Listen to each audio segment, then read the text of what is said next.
The heavy oak doors of courtroom 4B in the King County Superior Court slammed shut, sealing the fate of 3 people.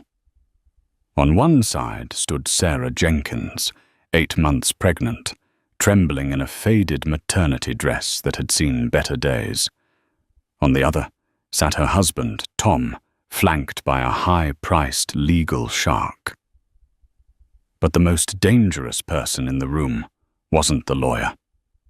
It was the woman in the back row. Chloe Delacroix.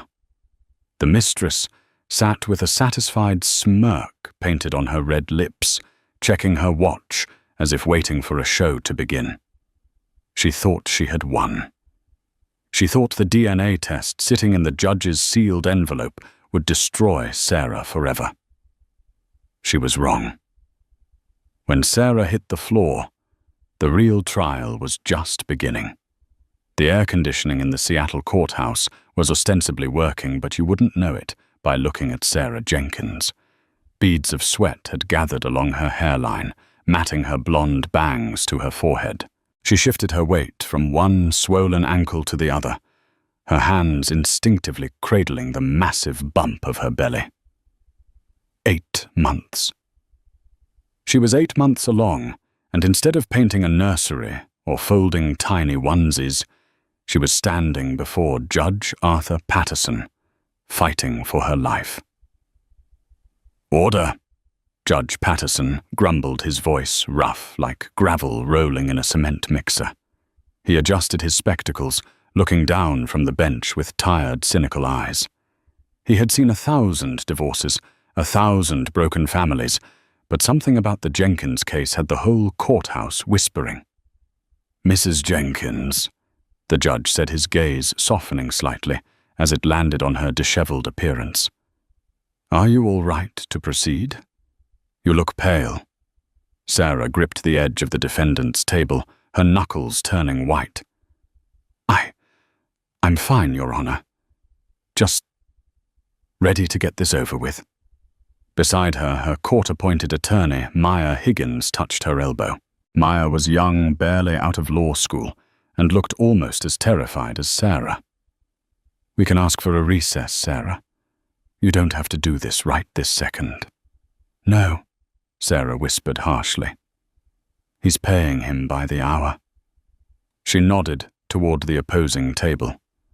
Across the aisle, Tom Jenkins looked like a model for a luxury watch advertisement. His charcoal suit was tailored to perfection, his hair swept back with just the right amount of product. He wouldn't look at Sarah. He stared straight ahead at the court seal on the wall, his jaw set in a hard line. Beside him sat Richard Sterling, a lawyer whose billboards littered the highway, promising to crush the opposition. Sterling was currently checking his emails on a tablet, looking bored. But the tension wasn't coming from the legal teams. It was radiating from the gallery. In the second row, directly behind Tom, sat Chloe Delacroix. She was impossible to miss. While everyone else wore muted grays and browns, Chloe wore a striking emerald green dress that hugged curves bought with Tom's money. She wasn't looking at the judge. She was staring directly at the back of Sarah's head, her eyes gleaming with a predatory intensity. When Sarah turned slightly to glance at Tom, she caught Chloe's eye. Chloe winked. It was a slow, deliberate motion, accompanied by a small, cruel smile. It was the smile of a woman who knew the contents of the sealed envelope sitting on Judge Patterson's desk. "Very well," Judge Patterson said, breaking the silence. "We are here to finalize the dissolution of marriage between Thomas Jenkins and Sarah Jenkins, and to determine the paternity of the unborn child to settle the matter of child support and alimony." Sterling stood up, buttoning his suit jacket. "Your Honor, my client contends that the infidelity clause in the prenuptial agreement has been violated. We have evidence suggesting that the child, Mrs., Jenkins's carrying is not Mr. Jenkins's heir. Therefore, we move for immediate dismissal of all alimony claims and a complete severance of financial ties. Sarah felt the room tilt. The buzzing in the fluorescent lights above grew louder, sounding like a swarm of angry hornets. Not his heir. The words echoed in her head. "That is a lie?" Maya Higgins shot up, her voice cracking. "My client has been faithful for the entirety of the marriage. This is a tactic to starve a pregnant woman into submission. We shall see." Sterling drawled, his voice oily. "The court ordered a prenatal DNA test. The results are right there." He pointed a manicured finger at the envelope. Judge Patterson picked up the envelope. The paper made a sharp rip as he tore it open. The sound seemed to pierce Sarah's eardrums. Her heart began to hammer against her ribs, a frantic, erratic rhythm. Thump, thump, thump, thump. The heat in the room spiked. The walls, panelled in dark wood, seemed to stretch and warp, closing in on her. She looked at Tom, desperate for him to turn around to offer one shred of the kindness he had shown her when they first met 5 years ago. "Tom, please," she thought. "Look at me. Look at our baby." Tom remained a statue. But Chloe. Chloe leaned forward. She was practically vibrating with excitement. She whispered something into the back of Tom's neck, and for a split second, Tom flinched. "The results." Judge Patterson began unfolding the document. He adjusted his glasses again. "Indicate that the probability of paternity is—" Sarah didn't hear the rest. A wave of black nausea rolled over her. The floor seemed to drop away. Her breath hitched, catching in a throat that felt like it was closing up. "Sarah." Maya's voice sounded like it was coming from underwater. Sarah tried to reach for the water pitcher on the table, but her hand swiped through empty air. Her knees buckled. There was no grace to it, no slow descent. She dropped like a stone. Crack! Her head hit the wooden railing of the defendant's box with a sickening thud before her body slumped to the carpeted floor. "Sarah!" Maya screamed. "Bailiff, call the paramedics!" Judge Patterson bellowed, abandoning his bench and rushing down. The courtroom erupted into chaos. The bailiff was on his radio instantly. Maya was on her knees, cradling Sarah's head. "She's not breathing. I think she's not breathing." Tom finally turned. He stood up so fast, his heavy oak chair clattered backward and fell over. "Sarah." He took a step towards the aisle, his face draining of color. "Sarah. Sit down, Tom." Chloe hissed, grabbing his wrist with a grip of iron.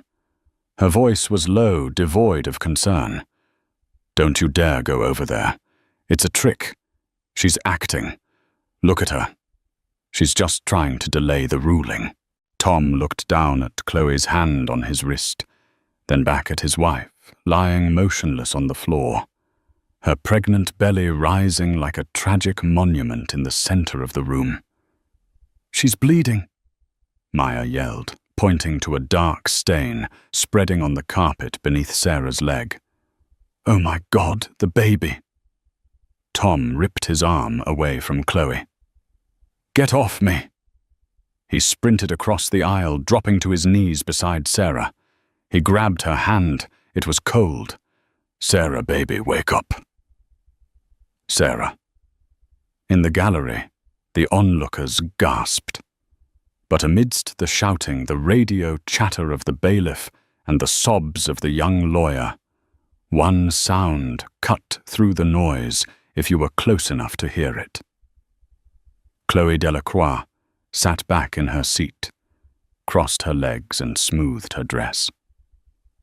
She looked at the chaos, then looked at the judge's bench where the DNA test result still lay open. And she smiled. To understand why Chloe was smiling while a pregnant woman bled out on a courtroom floor, you have to go back 18 months. Sarah and Tom Jenkins had been the couple everyone envied. Tom was the CEO of Jenkins Logistics, a shipping empire he had inherited and tripled in value. Sarah was a former kindergarten teacher, soft-spoken with a heart that seemed too big for her chest. They lived in a sprawling glass and steel mansion overlooking Lake Washington in Medina neighbors with tech billionaires. But the house was quiet. Too quiet. They had been trying for a baby for 3 years. 3 years of temperature charts, ovulation kits, IVF injections that left Sarah bruised and hormonal, and silent car rides home from the fertility clinic after yet another negative test. Tom handled grief by working. He stayed late at the office, missed dinners, and started taking long business trips to oversee expansion in Europe. Sarah handled grief by trying harder, making the home perfect, turning herself into the ideal wife, hoping that if she created the perfect nest, the bird would finally come. Then came the gala. It was the annual Night for Sight charity ball in downtown Seattle. Sarah wore a modest blue gown that she felt uncomfortable in. Tom was agitated, checking his phone every 30 seconds. "Tom, please," Sarah had whispered, linking her arm through his. "Just be here with me. It's one night." "You don't understand, Sarah," Tom snapped, pulling away. "The merger with the French distribution chain is falling apart. I have to take this." He walked away toward the balcony, leaving Sarah standing alone with a glass of sparkling cider. "He's a busy man," a voice purred from behind her. Sarah turned to see a woman who looked like she had walked out of a Bond movie. She was tall, with raven black hair, cut in a sharp bob, and eyes that were a startling, unnatural shade of violet. Contacts, Sarah would later learn. "I'm Chloe," the woman said, extending a hand dripping with diamonds. "Chloe Delacroix. I'm the new PR consultant for your husband's firm." "Oh." Sarah shook the hand. It was cold. "Nice to meet you. I'm Sarah." "I know who you are," Chloe said, her eyes scanning Sarah from head to toe, lingering on her waistline. "The wife, the teacher, the one who keeps the home fires burning." There was an insult hidden in the tone, buried under layers of polite society gloss. "I try," Sarah said, forcing a smile. "Tom talks about you," Chloe said, stepping closer. "He says you're very sweet, but that you're tired, that the baby thing is wearing you both down." Sarah stiffened. "That's a private matter." Chloe laughed, a tinkling sound like breaking glass. "Nothing is private when you're as rich as Tom Darling. Besides, men like Tom. They need vitality. They need energy. They don't like sadness." Before Sarah could respond, Tom returned. But he didn't go to Sarah. He walked straight to Chloe. "Did you get the file?"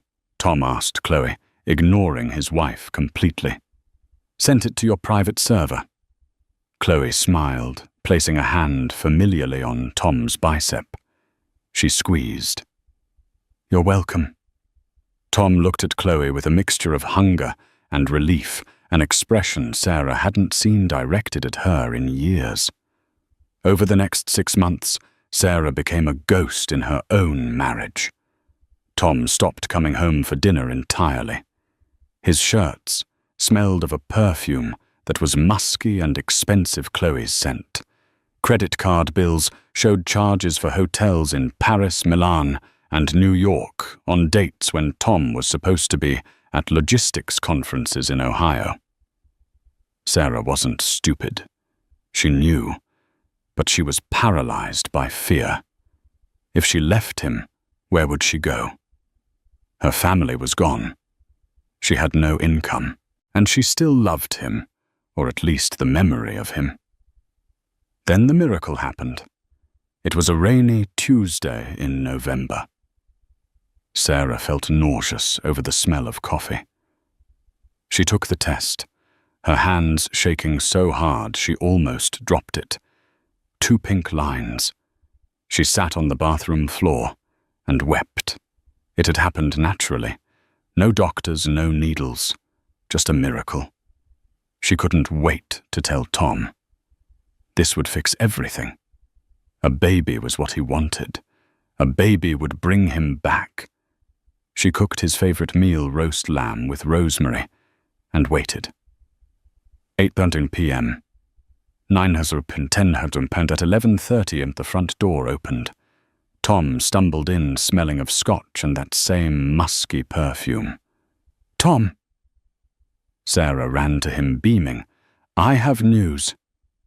"Incredible news." Tom looked at her, his eyes glassy. He looked exhausted, but also angry. "I have news too, Sarah." "You go first," she said, her heart fluttering. Tom walked to the kitchen island and threw a manila envelope on the counter. "I'm filing for divorce." The world stopped. "What?" "I'm in love with Chloe." Tom said, his voice flat. "She understands the business. She understands me. We're a better match. I've already spoken to the lawyers. The prenup gives you a settlement, but I'm keeping the house." "Tom," Sarah gasped, clutching her stomach. "You can't. Not now." "Why not now?" he snapped. "It's been dead for years, Sarah. Let's just admit it." "Because I'm pregnant," she screamed, the tears finally bursting forth. "I'm having your baby." Silence hung in the kitchen, heavy and suffocating. Tom stared at her stomach, then at her face. His expression shifted from shock to suspicion. "Pregnant?" he whispered. "Yes, I took the test today." Tom narrowed his eyes. "That's impossible." "What?" "I'm sterile, Sarah," Tom said coldly. Sarah blinked, confused. "What?" "No. We had low motility issues, the doctor said." "I had a vasectomy," Tom said. 3 months ago. Chloe convinced me. She said we didn't need complications. I didn't tell you because, well, it didn't matter." Sarah felt like she had been punched. But I am pregnant. And I haven't been with anyone else. You know that." "Do I?" Tom sneered. "A vasectomy is 99.9% effective, and suddenly, right when I ask for a divorce, you're pregnant. Convenient." "It's yours," Sarah pleaded, grabbing his hands. "Tom, please. Maybe the operation failed. It happens. You have to believe me." Tom pulled his hands away, as if she were contagious. He looked at her with pure disgust. "We'll see," Tom said, pulling his phone out. "I'm calling Sterling. We're going to get a court-ordered DNA test. And when it proves that you're a lying cheater trying to anchor me with a bastard child, I will destroy you. You won't get a dime. You'll be on the street." He turned and walked out the door, leaving Sarah alone in the kitchen with the cold roast lamb and the life growing inside her, a life that had just become the central piece of evidence in a war she didn't know how to fight. That night, Sarah didn't sleep. She knew the truth. She knew the baby was Tom's. But she also knew that Chloe Delacroix was a woman who made things happen, and Tom was a man who bought his way out of problems. As she lay in the dark, she didn't know that 3 miles away in a penthouse apartment, Chloe was sipping champagne and holding a small vial of liquid, smiling at Tom as he paced the floor. "Don't worry, darling," Chloe was saying. "Science doesn't lie. But sometimes it needs a little help."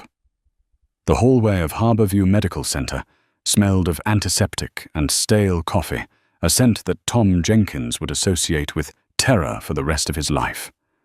He sat on a hard plastic chair, his head in his hands. His expensive suit was rumpled, the tie loosened and hanging askew around his neck. On his cuff, a small smear of Sarah's blood had dried into a rust-colored flake. He couldn't stop staring at it. "Tom, you need to eat something," Chloe said. She was standing over him, scrolling through her phone. She hadn't a hair out of place, having touched up her makeup in the hospital bathroom, while Sarah was being rushed into emergency surgery. "I'm not hungry," Tom muttered, his voice cracking. "You have to keep your strength up," Chloe insisted, her tone clipping. "Sterling just called. He says the judge declared a mistrial due to the medical emergency, but the DNA evidence is already on record. Once she wakes up, if she wakes up. We can move for a summary judgment. You'll be free, Tom." Tom looked up at her, his eyes red-rimmed. "Free my wife." "My ex-wife is dying in there, Chloe." The baby is in distress. Do you have any idea what placental abruption is?" The doctor said.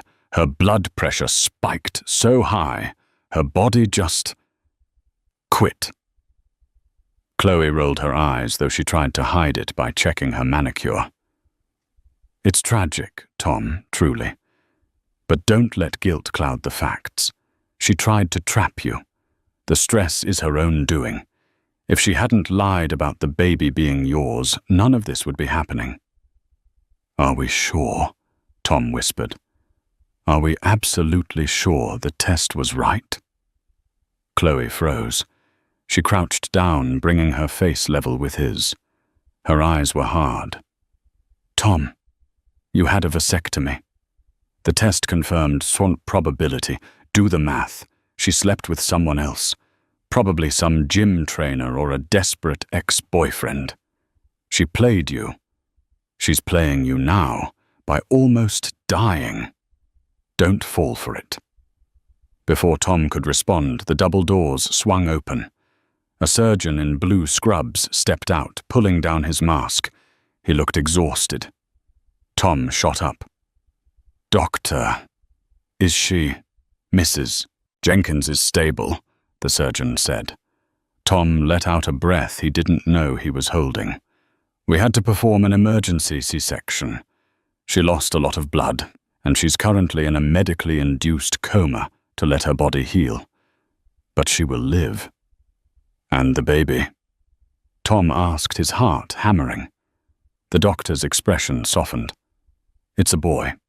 He's premature, 34 weeks, and his lungs are a bit undeveloped. He's in the NICU neonatal intensive care unit. But he's a fighter. You can see him if you like. Are you the father?" The question hung in the air like a guillotine blade. Chloe stepped forward, placing a possessive hand on Tom's arm. "Actually, legally speaking, the paternity is currently under dispute." "Yes," Tom interrupted, shaking Chloe off. "I'm the father. Take me to him." "Tom," Chloe hissed, "don't validate her lies." "Shut up, Chloe," Tom said. It was the first time he had ever spoken to her that way. "Just stay here." Tom followed the doctor through a maze of sterile corridors until they reached the NICU. The room was dim, filled with the soft, rhythmic beeping of monitors and the hum of incubators. "Here he is," the doctor said, pointing to an incubator in the corner. Tom approached slowly. Inside the plastic box lay a tiny, fragile creature. Wires were taped to his chest, and a small tube ran into his nose. His skin was translucent, but his hands were balled into tiny fists. Tom leaned in his breath, fogging the plastic. The baby shifted, turning his head. And then he opened his eyes. They were dark blue newborn eyes. But the shape, Tom gasped. The baby had a peculiar, slightly crooked ear. It was a genetic quirk, a Jenkins quirk. Tom had it. His father had it. His grandfather had it. It was a dominant trait, something Tom had been teased about in grade school until he grew his hair out. Tom reached up and touched his own ear. Then he looked at the baby's. It was identical. "That's impossible," Tom whispered. "Excuse me," the doctor asked. "Nothing," Tom said, stepping back, his world spinning. I need to go." He rushed out of the NICU, his mind racing. A vasectomy is 99.9% effective. That meant there was a 0.1% chance. But the DNA test, the test said 0%. A DNA test doesn't lie. But the ear, genetic traits don't lie either. When he got back to the waiting room, Chloe was gone. In her place sat Maya Higgins, Sarah's young lawyer. She looked like she had been crying, but her posture was rigid with anger. "You," Maya spat as Tom approached. "Where is Chloe?" Tom asked, looking around. "She left. Said the hospital air was bad for her complexion," Maya said, standing up. She was a foot shorter than Tom, but in that moment she looked 10 feet tall. "I'm going to tell you something, Mr. Jenkins, and you're going to listen." "I don't have to listen to you." "Yes, you do, because I just spoke to the paramedics who brought Sarah in. Do you know what Sarah was clutching in her hand when she fell? It wasn't money. It wasn't jewelry." Maya reached into her bag and pulled out a crumpled, blood-stained photograph. She shoved it into Tom's chest. Tom took it. It was a picture of him and Sarah from their honeymoon in Bora Bora. On the back, in Sarah's handwriting, it said, "To the father of our miracle. I love you no matter what." She wrote that this morning. Maya said, her voice shaking. She was going to give it to you after the hearing. She believed with every fiber of her being that the test would prove her innocence. A guilty woman doesn't faint from shock when the truth comes out. Tom. A guilty woman runs. Sarah fainted because her heart broke. Tom stared at the photo. The bloodstain covered his own smiling face. "The test said," Tom stammered. "I don't care what the test said," Maya shouted, drawing the attention of a passing nurse. She lowered her voice to a lethal whisper. "Tests can be faked. Samples can be swapped. But that woman in there, she has loved you for 5 years, and that woman you're sleeping with—" She smiled when Sarah hit the floor. "I saw it. Everyone saw it." Maya stepped closer. "I'm going to prove it, Tom. I'm going to prove the test was rigged. And when I do, I hope you have a good lawyer, because God won't forgive you for this." Maya turned and marched toward the elevators, leaving Tom standing alone in the hallway, clutching the bloody photograph with the image of his son's crooked ear burning in his mind. Maya Higgins was out of her depth, and she knew it. She was 26, barely out of law school, handling low-asset divorces and traffic tickets. She wasn't equipped to fight Richard Sterling, and she certainly wasn't equipped to take on a conspiracy. But she had something Sterling didn't have: righteous indignation. The morning after the collapse, Maya sat in a greasy diner in the industrial district of Seattle. The rain hammered against the window, blurring the neon sign outside. Across from her sat a man who looked like he was made of old leather and cigarette smoke. Frank Miller was a relic. A former homicide detective who had been pushed out of the force for being too stubborn, he now ran a private investigation firm that mostly handled insurance fraud. "So," Frank grunted, stirring his black coffee. "Let me get this straight. You want me to prove a DNA lab, one of the most secure facilities in the state, fudged a result for a high-profile client?" "Yes," Maya said. sliding a manila envelope across the table. "This is everything I have. Sarah's medical records, the timeline, and this." She pulled out a printout of Chloe Delacroix's social media. "Who's the femme fatale?" Frank asked, picking up the picture. "The mistress, Chloe Delacroix. She's the one pulling the strings. Look at the timestamp on this photo." Frank squinted. The photo showed Chloe holding a glass of champagne, captioned, "Celebrating a big win before the game even starts." "It was posted 2 hours before the court hearing," Maya said. "How did she know she won?" "The DNA results were in a sealed envelope. Even the lawyers didn't know." Frank raised an eyebrow. "Lucky guess." She smiled when Sarah collapsed Frank. She winked at Sarah before the judge opened the envelope. She knew. Frank sighed, scratching his stubble.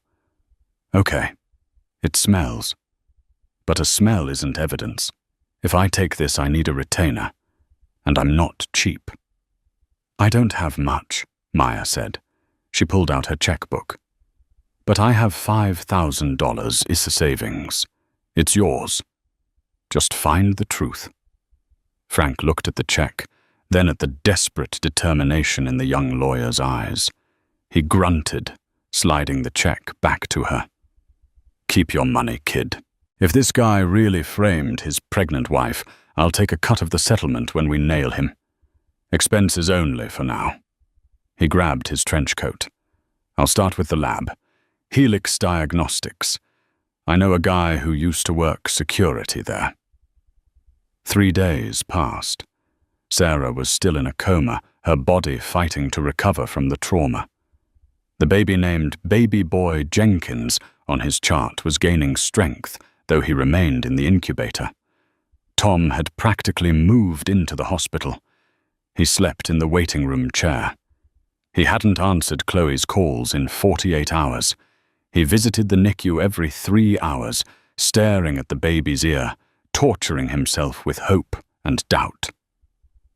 Meanwhile, Frank Miller was working the streets. He started at Helix Diagnostics. It was a fortress keycard access cameras everywhere. A frontal assault wouldn't work, so Frank went for the garbage. Literally. He spent 2 nights sitting in his beat-up sedan, watching the employees leave. He noticed a pattern. Most employees walked to the bus stop or drove modest cars. But one technician, a nervous-looking guy with thick glasses, drove a brand-new Porsche Cayenne. "Dr. Alan Prentice," Frank muttered, reading the name on the parking spot. "Junior lab technician. Salary roughly $65,000 a year." Frank ran the plates. The car had been bought 2 weeks ago. Cash. Frank followed Prentice. The guy didn't go home. He went to a high-end underground poker club in Belltown. Frank slipped the bouncer a 50 and went inside. He watched from the bar. Prentice was a terrible player. He was bleeding chips, sweating profusely. Yet every time he lost, he just went to the ATM and pulled out another wad of cash. Frank took a few photos with his phone zoomed in. Prentice was texting someone between hands. Frank noted the time, 11:42 p.m. The next morning, Frank met Maya at her office. "We got a live one," Frank said, tossing the photos on her desk. "Dr. Alan Prentice. He's the one who signed off on the Jenkins sample. Guy is spending money like water. Bought a Porsche, drops $5,000 a night at poker." "Where is he getting the money?" Maya asked.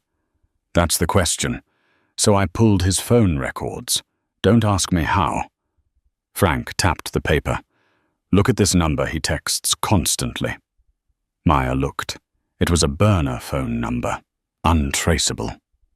"Dead end?" she asked, her shoulders slumping. "Not quite." Frank grinned. "See, Prentice is dumb. He met the owner of the burner phone in person once.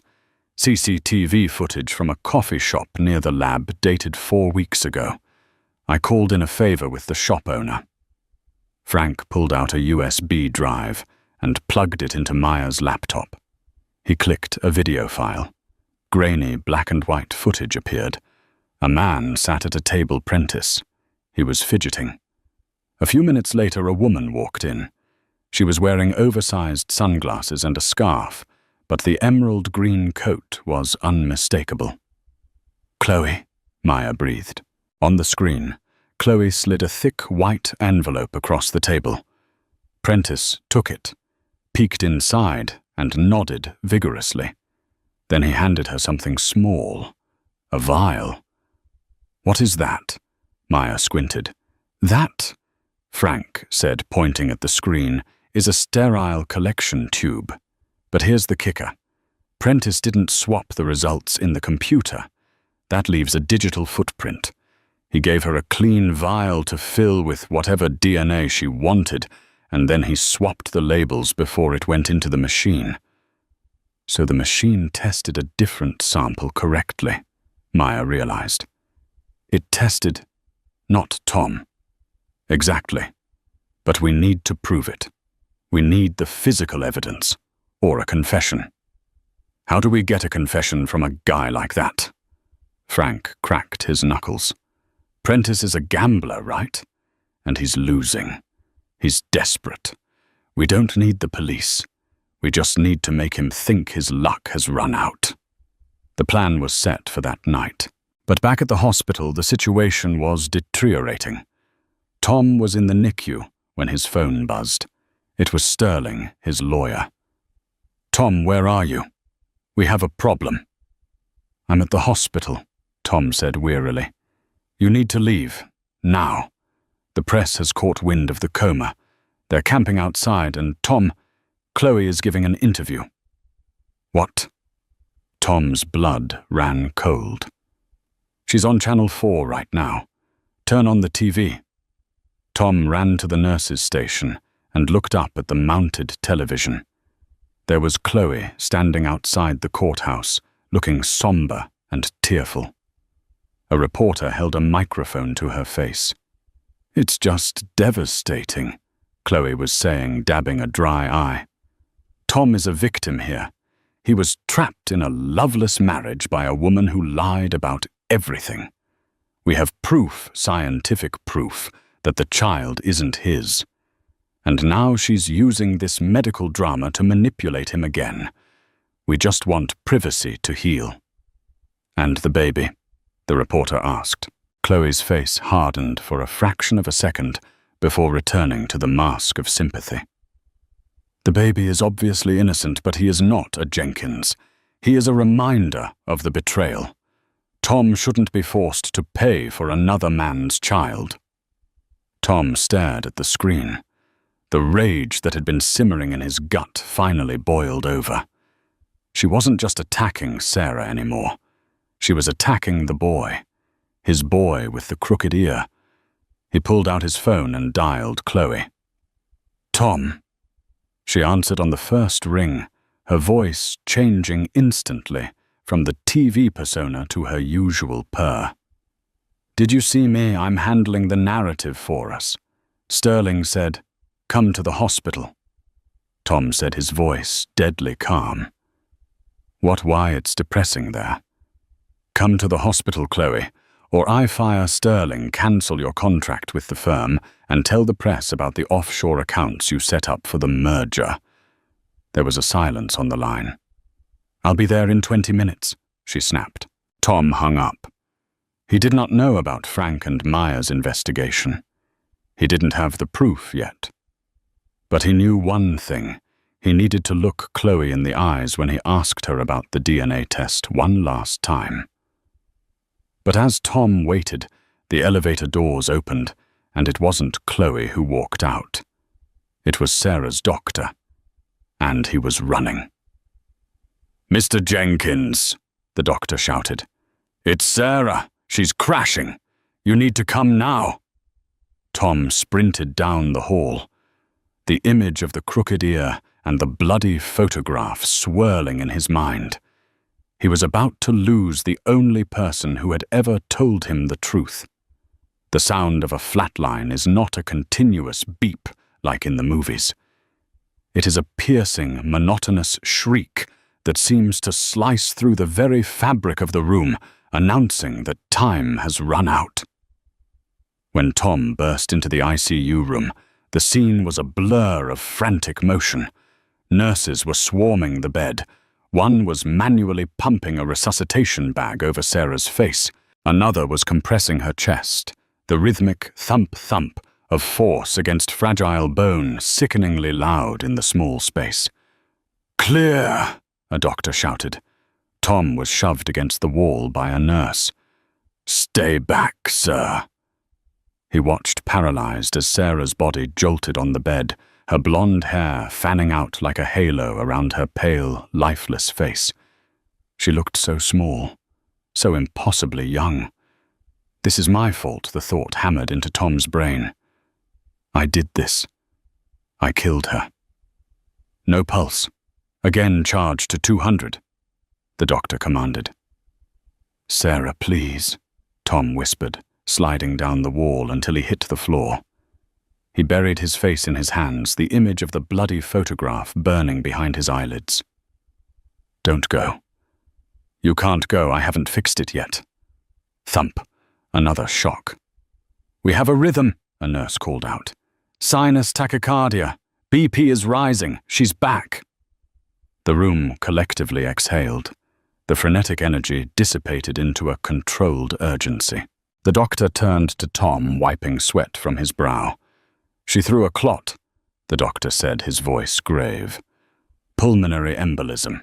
It's a complication from the C-section and the high blood pressure. We've stabilized her, but she is on a knife's edge, Mr. Jenkins. The next 24 hours are critical. If she wakes up, well, that's a big if." Tom nodded, unable to speak. He stood up on shaky legs and walked to the bedside. He took Sarah's hand. It was limp IV lines taped to the delicate skin he used to kiss. "I'm here," he whispered to her unconscious form. "I saw the baby, Sarah. I saw his ear. I know. I'm so sorry, I know." "Touching," a voice drawled from the doorway. Tom stiffened. The air in the room seemed to drop 10 degrees. He didn't let go of Sarah's hand as he turned his head. Chloe stood there. She looked wildly out of place in the sterile, fluorescent-lit ICU. She was wearing a trench coat over her emerald dress, holding a designer clutch like a shield. Her expression was one of distaste, her nose wrinkled against the smell of disinfectant. "You have some nerve coming in here," Tom said, his voice low and vibrating with rage. "I came because you threatened me, Tom," Chloe said, stepping into the room, but keeping a safe distance from the bed. "And because I'm worried about you. Look at you. You're a wreck over a woman who tried to swindle you." "She didn't swindle me," Tom said, looking back at Sarah. "The baby has the Jenkins ear, Chloe, the crooked cartilage. My grandfather had it. I have it. That baby is mine." Chloe let out a sharp, incredulous laugh. "Oh, Tom. Really ears." "That's your scientific proof. A folded piece of cartilage on a premature baby. You're grasping at straws because you feel guilty. It's pathetic." She walked around the bed, her heels clicking on the linoleum. She stopped near Sarah's head, looking down at her with cold, violet eyes. "She's tragic, I'll give you that," Chloe said softly. "But she's the past. We are the future. Sterling has the papers ready. Once she passes or wakes up, we finish this. We pay her off. We put the baby in foster care or give it to her relatives, and we go to Paris, just like we planned." "I'm not sending my son to foster care," Tom snapped. "He's not your son," Chloe hissed, her mask slipping. "The DNA test said, are you calling science a liar?" Are you calling me a liar? Tom looked at her. Really looked at her. For the first time in months, the fog of lust and manipulation lifted. He saw the sharpness of her jaw, the cruelty in her eyes, the way she viewed people as assets or liabilities. I don't know, Tom said slowly. Am I? Chloe's eyes narrowed. She sensed the shift. She reached out, placing a hand on his chest, right over his heart. Tom, darling, you're tired. You've been through a trauma. Let's go. Let's go get a drink. Leave the doctors to do their job. Tom wavered. The exhaustion was pulling at him like a tide. Maybe she was right. Maybe the ear was just a coincidence. Maybe the grief was making him crazy. Then his phone buzzed in his pocket. He ignored it. It buzzed again. And again. A relentless, demanding vibration. Answer it, Chloe said, annoyed. It's probably Sterling. Tom pulled the phone out. It wasn't Sterling. It was a number he didn't recognize. Hello? Mr. Jenkins, a female voice said. It was breathless fast. This is Maya Higgins, Sarah's lawyer. I have nothing to say to you, Tom said, glancing at Chloe. Chloe raised an eyebrow, mouthing, Who is it? Don't hang up, Maya commanded. I'm with Frank Miller. We're in the parking lot of Helix Diagnostics. We have Dr. Prentice. Tom froze. What? We have the lab tech, Tom, and we have the truth.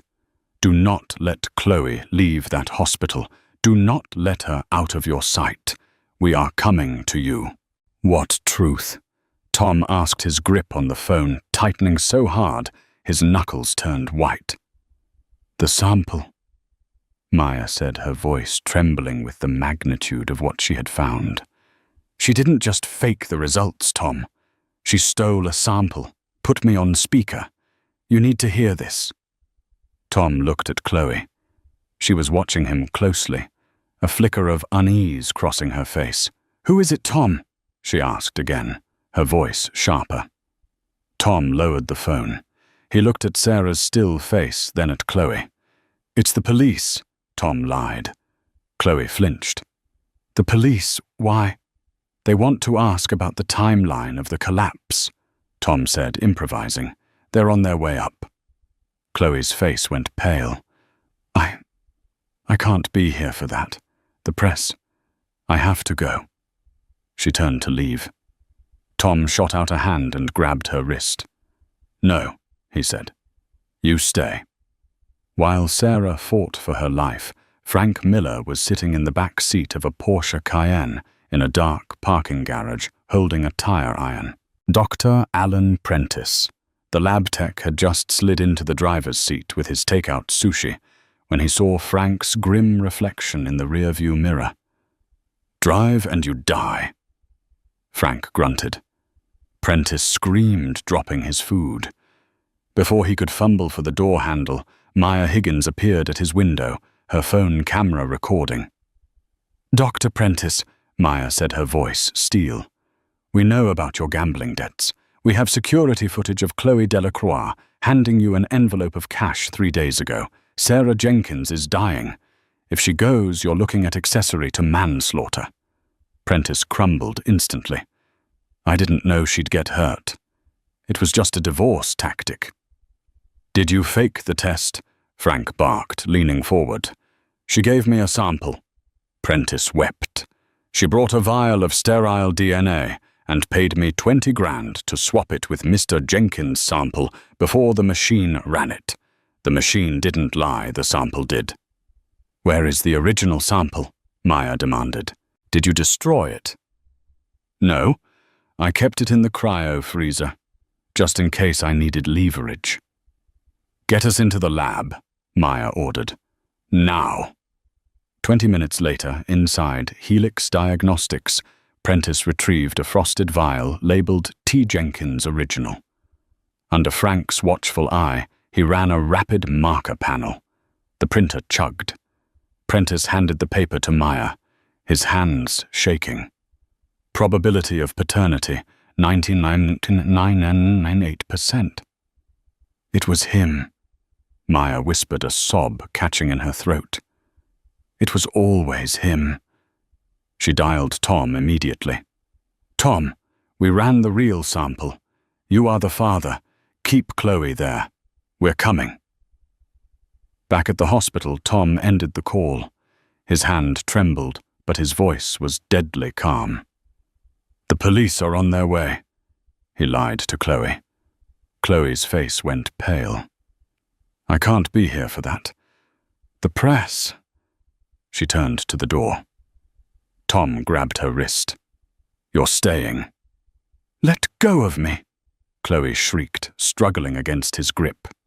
You've lost your mind. I'm leaving. She wrenched her arm free and spun around right as the door flew open. Maya stood there, rain-soaked and furious. Behind her, Frank shoved a terrified Dr. Prentice into the room. Chloe froze. Her eyes locked onto the lab tech, and the color drained from her face. Going somewhere, Ms. Delacroix? Maya asked. Who are these people? Chloe stammered, backing toward the window.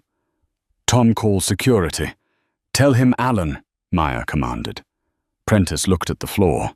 She paid me, he whispered. She gave me the fake sample to ruin the marriage. The silence in the room was deafening.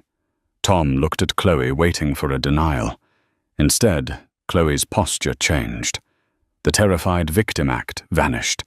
She straightened her spine, smoothed her dress, and let out a cold, cruel laugh. So what? She spat. So what if I did? You were never going to leave her, Tom. You were too weak. I did what was necessary to save you from a boring life with a boring teacher. That baby is my son, Tom said, stepping toward her. That baby is an anchor, Chloe yelled. I'll hire the best lawyers in the city. I'll drag this out for years. You'll never prove it in court. Maya smiled, lifting her phone. The screen glowed red. Actually, you just proved it for us, Maya said. Washington is a one-party consent state for recording in public spaces like an open hospital room. You just confessed to fraud and extortion. Chloe's arrogance shattered. Panic took over. Tom, wait. I did it for us. Frank, Tom said, turning his back on her. Get her out of my sight. Frank stepped forward, grabbing Chloe's arm in a vice grip. Let's go, Princess. I hear orange is the new emerald. As Chloe's screams faded down the hallway, dragged away to face the police, Tom sank onto the edge of Sarah's bed. He picked up her limp hand and pressed it to his forehead, weeping. I'm here, Sarah, he sobbed. I know the truth now. Please, just come back to me. For 3 days, the only sound in Sarah's room was the hiss of the ventilator and the hum of the monitors. Tom didn't leave. He didn't shave. He barely ate. He just held her hand, running his thumb over her wedding ring, the ring he had tried to force her to remove just a week ago. Maya Higgins stopped by every evening. She brought updates on the legal storm brewing outside. Chloe had been denied bail. The DA was throwing the book at her for evidence tampering and attempted fraud. Dr. Prentice had already cut a deal. The Jenkins case was headline news, but Tom didn't care. The only news he wanted was a flutter of eyelids. On the 4th morning, as the sun broke through the grey Seattle clouds, it happened. Sarah's finger twitched against his palm. Tom shot up his heart, pounding. Sarah. Her eyelids fluttered heavy and drugged. Slowly, painfully, they opened. She blinked against the harsh light, her eyes unfocused. She looked around the room, panic rising in her chest, until her gaze landed on Tom. She tried to pull her hand away. a reflex born of the last few months of rejection. "Don't," Tom whispered, his voice cracking. "Please don't pull away." "Where?" Her voice was a rasp, barely a sound. "My baby." "He's fine," Tom said, tears spilling onto his cheeks. "He's perfect. He's in the NICU. He's getting stronger every hour. He has my grandfather's ear, Sarah, the crooked one." Sarah looked at him, confusion clouding her eyes. "But the test." Tom reached into his pocket and pulled out the crumpled paper Maya had given him, the rapid panel from the original sample. He unfolded it and held it up for her to see. Probability of paternity, 99.9998%. "It was a lie," Tom sobbed, pressing his forehead against her hand. "Chloe. She paid the lab tech. She stole the sample. It was all a lie. I was so stupid, Sarah. I was so blind. I let her poison me against the only real thing I ever had." Sarah stared at the paper, then at her husband. She saw the dark circles under his eyes, the stubble, the raw, unfiltered agony of a man who had looked into the abyss of his own mistakes. She didn't smile. She didn't instantly embrace him. The wound was too deep for that. "You left me," she whispered. "You let me fall." "I know." Tom nodded, not making excuses. "I know, and I will spend the rest of my life trying to make up for it. If you want me to leave, I will. I'll give you the house, the money, everything. But please, just let me know, my son, and let me try to earn back 1 ounce of your trust." Sarah looked at the ceiling, tears slipping from the corners of her eyes. She thought about the baby. She thought about the bloody photograph she had held. She thought about the 5 years of love that existed before the 6 months of madness. "Help me up," she said softly. "I want to see our son." The courtroom was packed again, but this time the atmosphere was different. Chloe Delacroix stood in an orange jumpsuit, her hair dull, her makeup gone. She didn't smirk when the judge read the sentence: 8 years in federal prison for extortion, fraud, and tampering with medical evidence. She looked back at the gallery, searching for Tom. But he wasn't there. Tom was at home. The house in Medina was different now. The cold, modern art was gone, replaced by soft rugs and baby toys. In the nursery, Tom sat in a rocking chair, holding 6-month-old Samuel Jenkins. Samuel was chubby, happy, and had a very distinct crooked left ear. Sarah walked in, carrying 2 mugs of tea. She looked healthy, the color back in her cheeks. She stood in the doorway, watching her husband rock their son. They were still in therapy. They still had hard days where the memory of the betrayal would surface sharp and stinging. Trust is a fragile thing. Once broken, it has to be rebuilt brick by brick. But they were building it. "He's asleep," Tom whispered. "Good." Sarah smiled, walking over and resting a hand on Tom's shoulder. "Because Maya is coming over for dinner. We're celebrating." "Celebrating what?" "She just made partner," Sarah said, "and she's taking on a new case, another underdog." Tom looked up at his wife. He kissed her hand, grateful for the warmth of her skin, a warmth he had almost extinguished. "Tell her I'll open the good wine," Tom said. Sarah leaned down and kissed his forehead. "I already did." That is the incredible twisted story of Sarah and Tom Jenkins.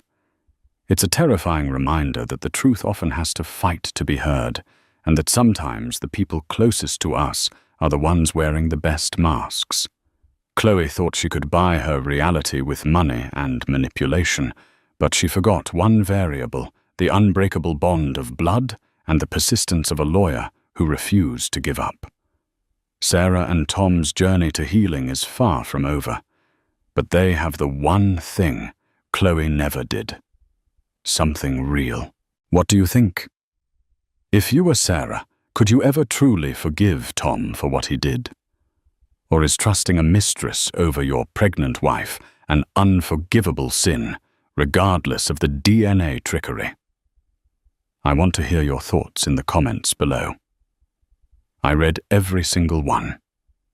If you enjoyed this story and want to hear more real-life dramas, shocking court cases and twisted tales of redemption, please smash that like button, subscribe to the channel, and hit the notification bell so you never miss a story.